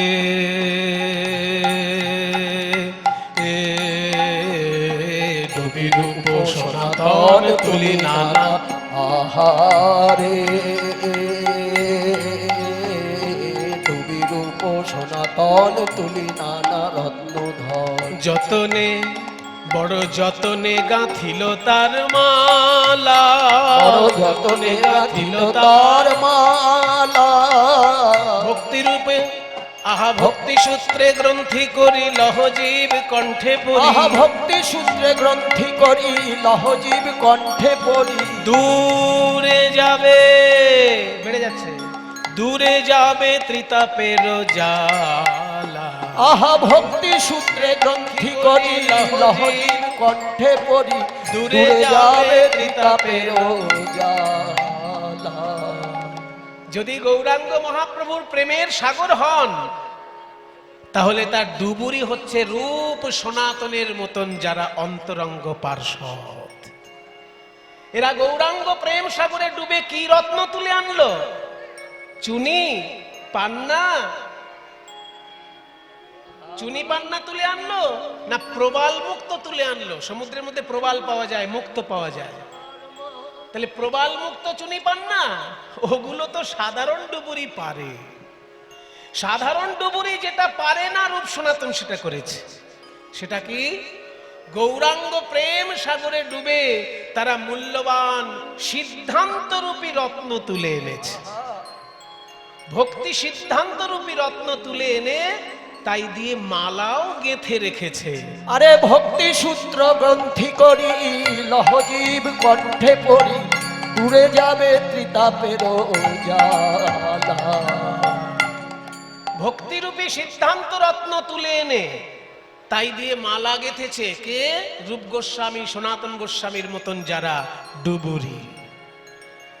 একটা মালার নাম উজ্জ্বল নীলমণি, রূপ গোস্বামীর লেখা গ্রন্থ উজ্জ্বল নীলমণি। সেখানে মধুর রসের সিদ্ধান্ত পরপর সাজানো আছে। আবার একটা গ্রন্থের নাম ভক্তি রসামৃত সিন্ধু, সেখানে শান্ত, দাস্য, সখ্য, বাৎসল্য 5 রকম ভক্তি বিস্তারিত ভাবে বর্ণনা করা আছে। এইগুলো সব মালা তারা গেঁথে রেখেছেন। আমাদের পড়ার ক্ষমতা কই? ওই মালা পড়তে গেলে শুধু একটু সুতো লাগবে, সেইটাই আমরা জোগাড় করতে পারছি না। ওই সুতোটার নাম কি? ভক্তি সূত্র। ভক্তি সুতোটা আমাদের নেই, তাই সিদ্ধান্তের মালা তৈরি থাকলেও আমরা গলায় বেঁধে নিতে পারছি না। শ্রীপাদ রামদাস বাবাজি মহারাজ আখরে বলেছেন যে তারা যে ডুবেছিল, কি করে ডুবলো জানো? তুমি আমি ডুবতে পারবো না গৌর প্রেম সাগরে। তারা ডুবতে পেরেছিল কারণ তারা সাঁতার ভুলে গেছিল। যারা সাঁতার জানে তাদের ডোবা সম্ভব হয় না। তারা সাঁতার ভুলে খি খি গুর গুর গুর গুর গুর ধা ধা ধি ধি দা ঘি তে টে তা খি খি গুর গুর গুর গুর ডুবে ছিল সাঁতার ভুলে, ডুবে ছিল। কেমন করে ডুবতে হয় তা জানাবার লাগি তারা সাঁতার ভুলে ডুবে ছিল। খুব মূল্যবান কথা বলেছেন রামদাস বাবাজি মহারাজ। সাঁতার না ভুললে তো ডুবা যায় না। সাঁতার না ভুললে তো ডোবা যায় না। দুর্বাসনা তরঙ্গময় সংসার সাঁতার না ভুললে তো ডোবা যায় না। সংসার তরঙ্গময় সংসার সাঁতার না ভুললে তো ডুবা যায় না। কি কথা! দুর্বাসনা তরঙ্গময় সংসার সাঁতার না ভুললে ডুবা যায় না। আর আমরা তো সংসারের কীট, আমরা ডুববো কি করে মশাই? গৌরাঙ্গ হলো প্রেমের সাগর, আর আমরা দুর্বাসনা গিলে খাওয়ার কীট এক একটা। আমরা সব পোকামাকড়। দুর্বাসনা রূপী তরঙ্গ না ভুললে, দুর্বাসনা তরঙ্গময় সংসার সাঁতার না ভুললে ওই গৌর প্রেম সাগরে ডোবা যায় না। এত বড় কথা রামদাস বাবাজি মহারাজের আখরে। দুর্বাসনা তরঙ্গময় এই সংসার সাঁতার না ভুললে তো ডোবা যায় না। দুর্বাসনা তরঙ্গময় সংসার সাঁতার না ভুললে তো ডোবা যায় না। তাই তারা সাঁতার ভুলে ডুবে ছিল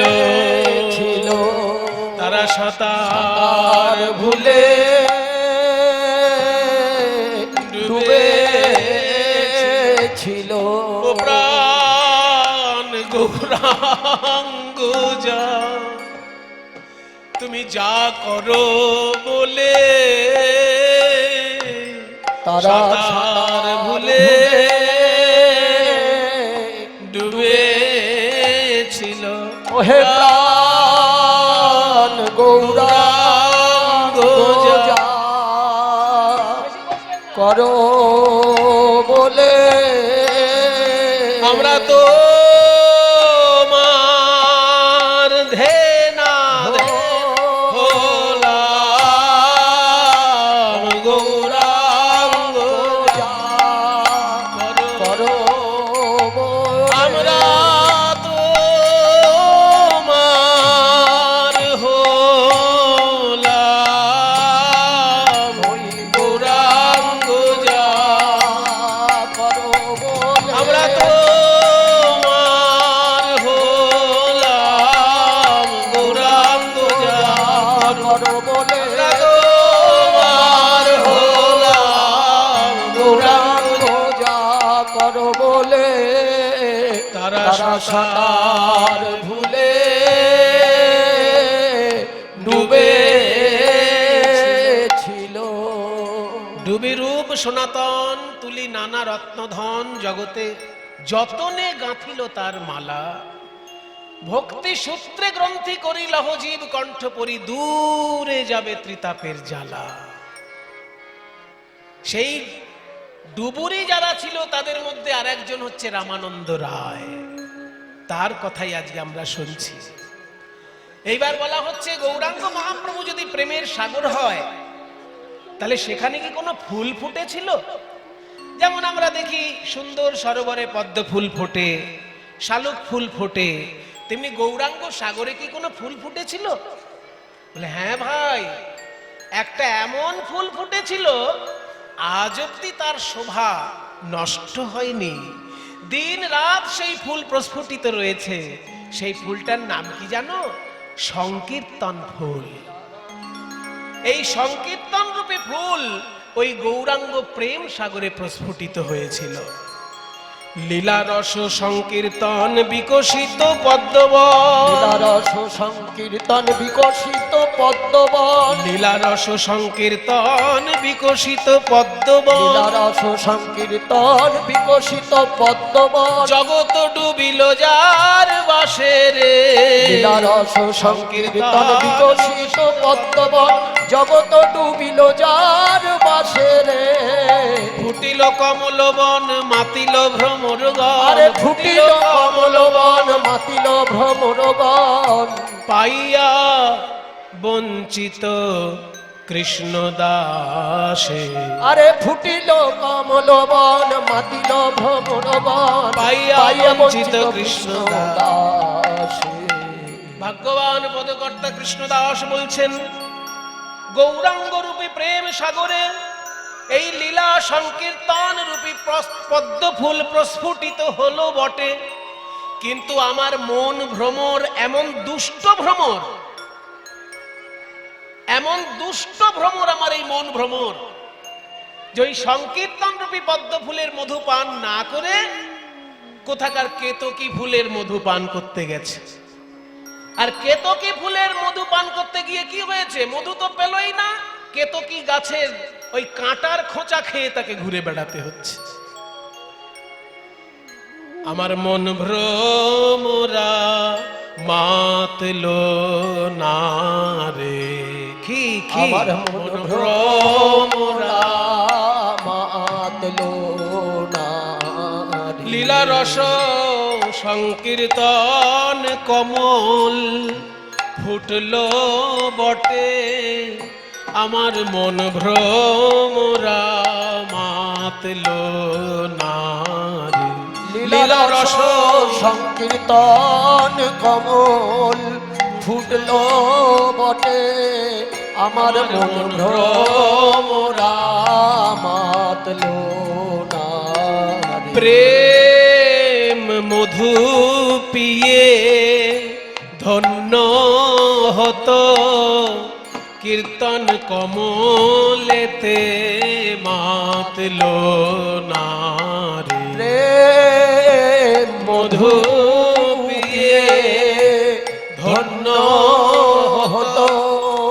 কীর্তন কমলেতে মাতলো না বিষয়ে কেতকী ফুলে মেতে রইল কীর্তন কমলেতে মাতলো না বিষয় কেতকী ফুলে মেতে রইল কীর্তন কমলেতে মাতলো না হায় এবার আমি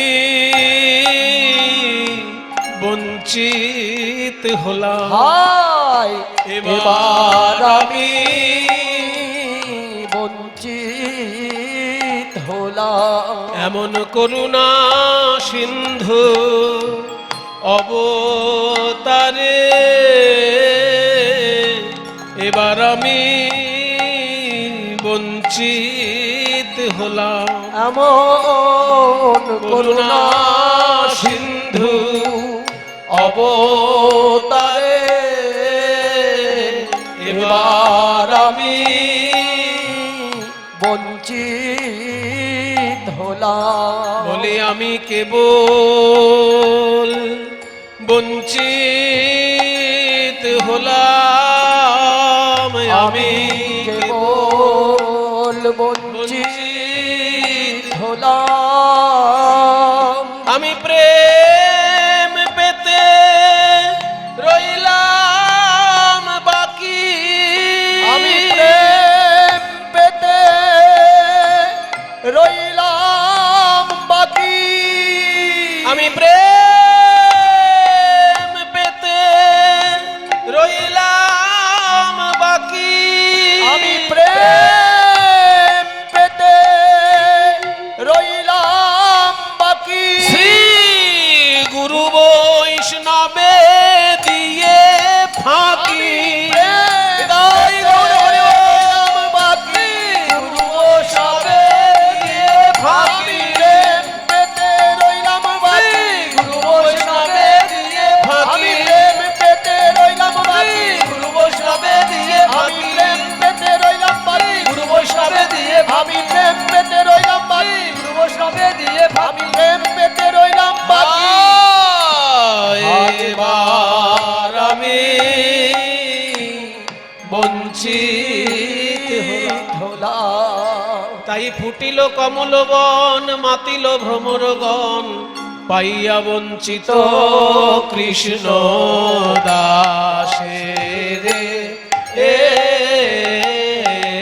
ও পাইয়া বঞ্চিত কৃষ্ণ দাসে রে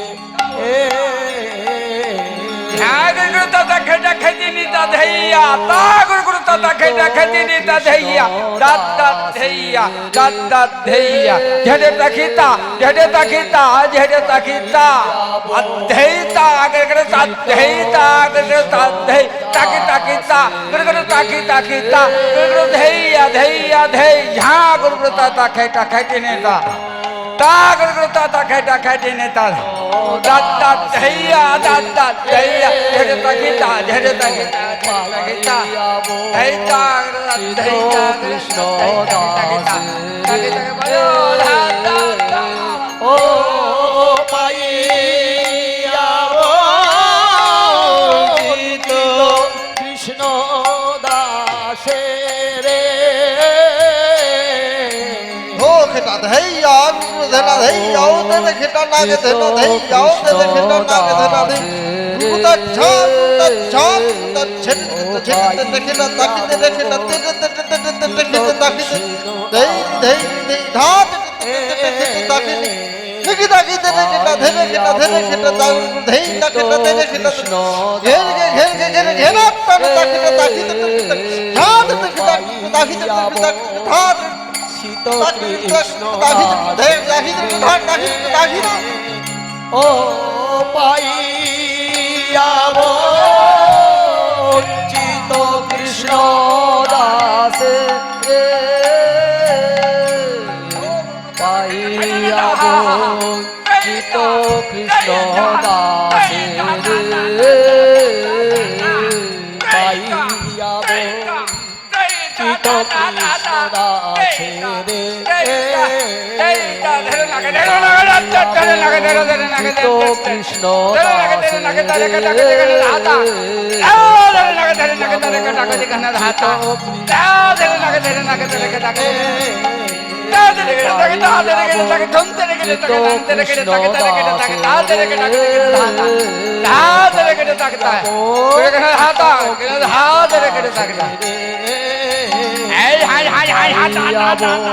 চিত কৃষ্ণ দাসে রে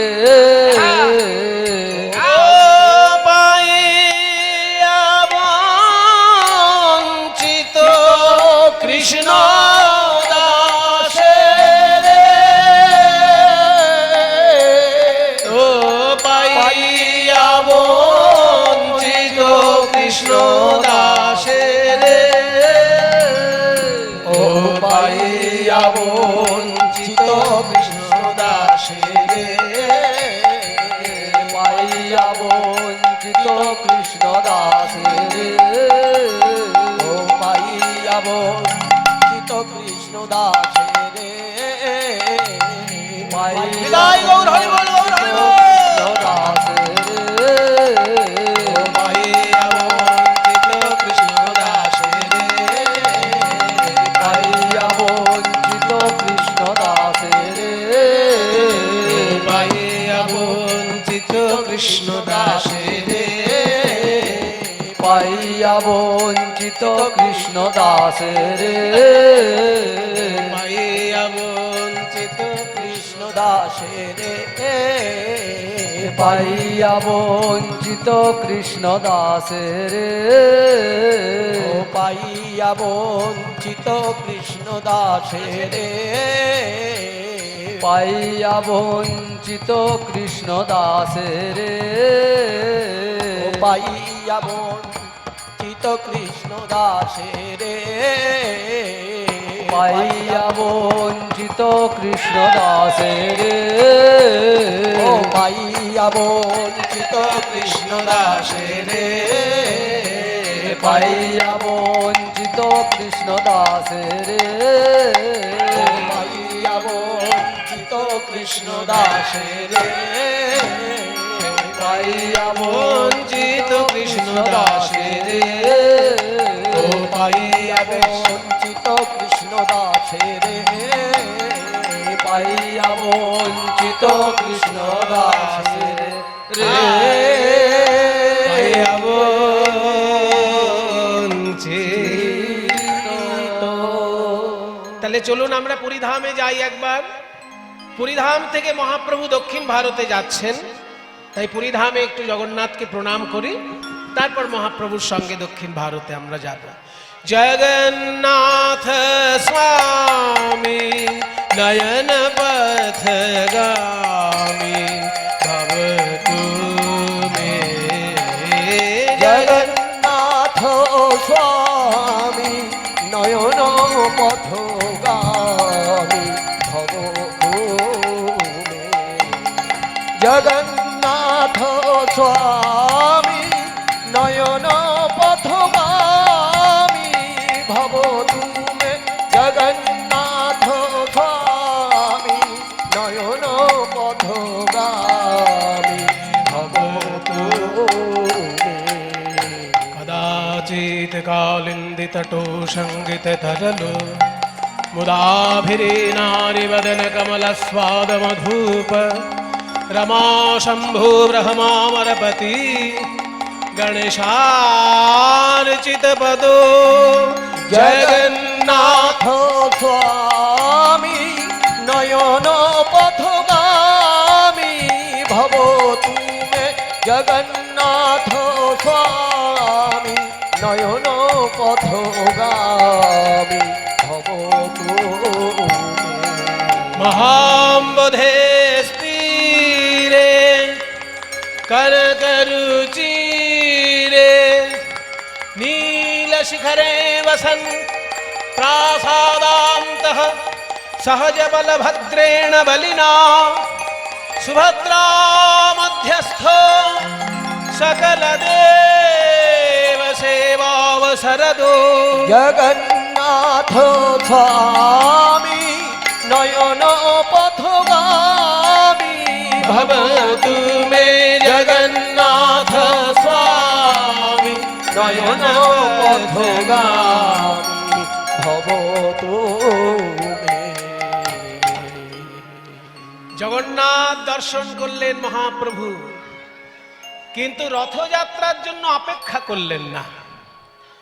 ও মায়েরা, যে কোনো মানুষ পুরীতে যদি থাকে তাহলে তার প্রথম কাজটা তো হওয়া উচিত আগে একবার রথযাত্রা দর্শন। কি বলেন? মনে করুন আপনি চাকরি পেয়েছেন পুরীতে, এমন একটা চাকরি পেয়েছেন পুরীতে আপনার পোস্টিং, তাহলে আপনার জীবনের পুরীতে প্রধান কাজটা কি হওয়া উচিত? একবার রথযাত্রাটা দেখা। কিন্তু চৈতন্যদেব পুরীতেই সারা জীবন কাটাবেন, অথচ পুরীতে যাবার পর তিনি রথযাত্রা দর্শন করলেন না। এইগুলো আমাদের জানা থাকে না। গৌরাঙ্গ মহাপ্রভুর জীবনে যে কত সূক্ষ্মাতি সূক্ষ্ম ব্যাপার আছে, এগুলো না শুনলে বোঝা যায় না। এই যে মা, কথা নয়,